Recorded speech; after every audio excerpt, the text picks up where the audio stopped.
সাপ নাকি? একটু আস্তে আগে আগে ই করে ফেলেন না। দর্শক, টানা বর্ষণে বেহাল অবস্থা রাজধানীতে। হাইওয়ে থেকে শুরু করে অলিতে গলিতে জমে গেছে পানি। অতিবৃষ্টিতে অতিষ্ঠ নগরবাসী। এই মুহূর্তে দাঁড়িয়ে আছি রাজধানীর অন্যতম প্রাণকেন্দ্র রমনা পার্কে। এবং রমনা পার্কের যে স্থানে আমি দাঁড়িয়ে আছি সেটি হচ্ছে লেকের ঠিক পাশে যে একটি ব্রিজ আছে সেই ব্রিজটিতে। এবং আপনারা দেখতেই পাচ্ছেন যে ব্রিজটির উপরেও কিন্তু উঠে গেছে পানি।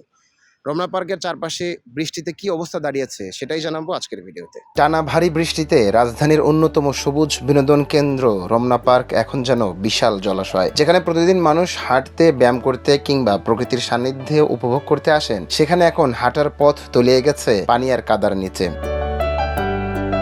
পার্কের ভেতরের বেশিরভাগ পথই পানিতে ডুবে থাকায় স্বাভাবিক চলাচল ব্যাহত হচ্ছে। কোথাও হাঁটু সমান, কোথাও আবার আরো বেশি পানি জমে ছোট ছোট পুকুরের মতো দৃশ্য তৈরি হয়েছে। তবে দুর্ভোগের এই চিত্রের মধ্যে দেখা গেছে ভিন্ন এক ব্যস্ততা। জমে থাকা পানিতে ছিপ ফেলেই মাছ ধরছেন অনেকে।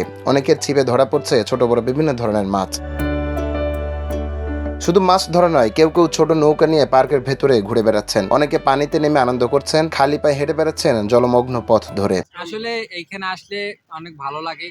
এটা ন্যাচারাল পরিবেশ আছে, আবহাওয়া খুবই সুন্দর, যার কারণে এখানে আসলে একটু মাইন্ড ফ্রেশ হয়। আসলে আমরা তো থাকি শহরে, গ্রামীণ পরিবেশ থেকে একটা থাকা সবসময় বড় হওয়া, কিন্তু এখন যেহেতু আছি শহরে সবসময় থাকি আটকা জায়গাতে, এখন আজকে একটু কোনো কিছু না, আজকে সম্পূর্ণ ক্লাস বন্ধ, এজন্য আজকে একটু আসলাম, একটু নৌকা বাইতেছি। তবে এই দৃশ্যের আড়ালে রয়েছে নগরবাসীর ভোগান্তির ছবিও। দীর্ঘ সময় ধরে পানি জমে থাকায় হাঁটাচলা কঠিন হয়ে পড়েছে। কাদা ও পিচ্ছিল পথে দুর্ঘটনার আশঙ্কাও বাড়ছে বলে জানিয়েছেন পার্কে আসা দর্শনার্থীরা।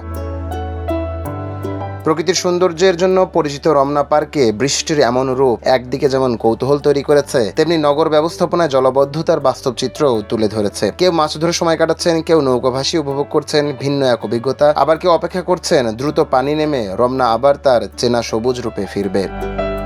সাজেদুল সজীব, সোনালী নিউজ, ঢাকা।